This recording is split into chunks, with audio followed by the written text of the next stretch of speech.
Here's a guy who thinks he can show why a god must exist. We can start by having you take a look around. Now what do you see? You probably see a bunch of stuff. Okay, now think about that stuff. And it doesn't matter what kind of stuff you're looking at, this will work fine for anything that you can see. Now I want you to ask yourself, did all of that stuff exist 50 years ago? Or 100 years ago? Or how about 1,000 years ago? Better yet, you could just ask yourself, was there a time when what you see now did not exist at some point in the past? Everything that you can see, whether it be your phone, your couch, your dog, your house, a tree, the moon, the sun, the earth beneath your feet, it really doesn't matter. Everything that you can see didn't exist at some point, and the only reason that it exists now is because something caused it to start existing at some point in the past. Well, there's at least one thing I can see for which there was never a time at which it didn't exist, and that's time itself. I suspect the same is also true of the energy that makes up all of the matter that we see, but it's at least logically possible that this energy did not exist at some point. However, it is not logically possible that there was a time when time did not exist. That would be a contradiction in terms. Even if time is finite in the past, as it appears it was, it seems as though time has only existed for about 13.7 billion years, there was still never a time when time did not exist. Since there was never a time when time did not exist, time could not have been created. To create something is an act, and acts need time to be carried out. You can't create anything without any time in which to carry out the act of creation. For that reason, time could not have been created. Now pick out just one thing out of all that stuff that you can see, and let's call that thing 1. If I were to ask you why thing 1 exists, you'd point to other things. Now to keep it simple, out of those things, let's just consider one of them, and let's call that thing 2. Thing 2 came into existence because thing 3 exists, and thing 3 came into existence because of thing 4, and so on. But I wouldn't do that with time. I wouldn't say that anything created time, because time has to already exist in order for creation to occur. Now you can still ask, why does time exist? But you can ask that about a god as well. If a god must exist, then why can't it be the case that time must exist? Okay, now hold that thought for a moment, and let's move from thinking about existence to the color red. Picture a red flower. Now there's a reason why that flower is red. The flower didn't have to be red. The flower could have been yellow, the flower could have been white, the flower could have been purple, but instead it's red. The redness of the flower came from something else that gave it its redness. If something didn't give the flower its redness, then the flower wouldn't have been red. Now the important thing to remember is that the flower itself is not the same thing as redness.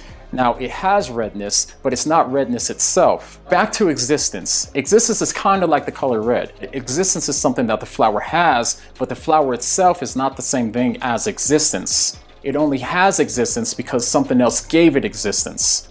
The flower wouldn't exist unless it got its existence from thing 2, and thing 2 wouldn't exist unless it got its existence from thing 3, and thing 3 wouldn't exist unless it got its existence from thing 4, and this goes on and on.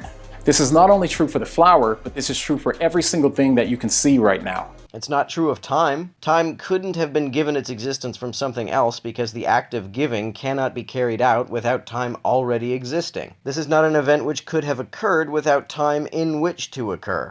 All of the stuff that exists will eventually trace back all the way until we get to a final point that we can call the OE. No, not that OE. OE as in original existence. I'ma help myself to this OE. Okay, better yet, let's just call it thing Z. Thing Z would be the starting point and the ultimate reason for why anything at all began to exist, or why anything exists right now. Now this leads to the next question. If the reason why anything exists is because it got its existence from something else, then what's the reason that thing Z exists? In the case of thing Z, things are a little bit different, because unlike everything else, we don't have anything else to point to, because thing Z is the first thing to exist. Why would that not be true of time? Remember OE? Original existence? In other words, you can't point to something that doesn't exist in order to show why thing Z exists, because obviously that doesn't make any sense. Because thing Z didn't get its existence from anything else, then thing Z had to always have existed. And time has always existed. If by always you mean that there was never a time when it didn't exist. Even if time is finite in the past, it is still accurate to say that it has always existed in this sense. So it would be impossible for anything to threaten its existence or to take it out of existence. That doesn't logically follow. The mere fact that something has always existed does not prove that it always will. In other words, thing Z is eternal. Thing Z would not have existence, thing Z would be existence. Well, you obviously believe that your God is more than merely existence. There's nothing about existence that logically necessitates consciousness or lovingness or any of the other things you attribute to a god. I would agree that thing Z would be necessary to the existence of anything else, but I think that's true of time. I don't understand what it means to say that something exists if it doesn't exist for at least some period of time. So what could thing Z be?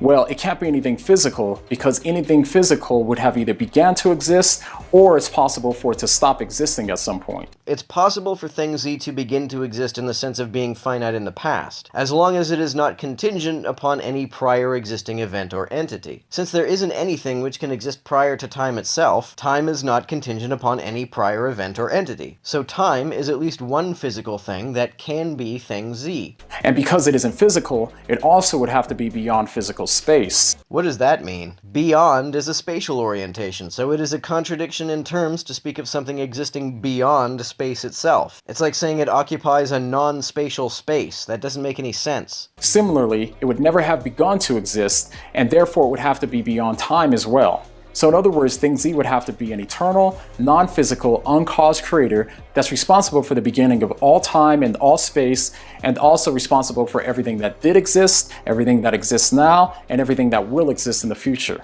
If something does not have extension and/or location in space or time, then what does it even mean to say that it exists? It seems to me that to even say that something exists is to say that it has some place in space and time. To say that something exists without space or time is indiscernible from saying it exists nowhere and never.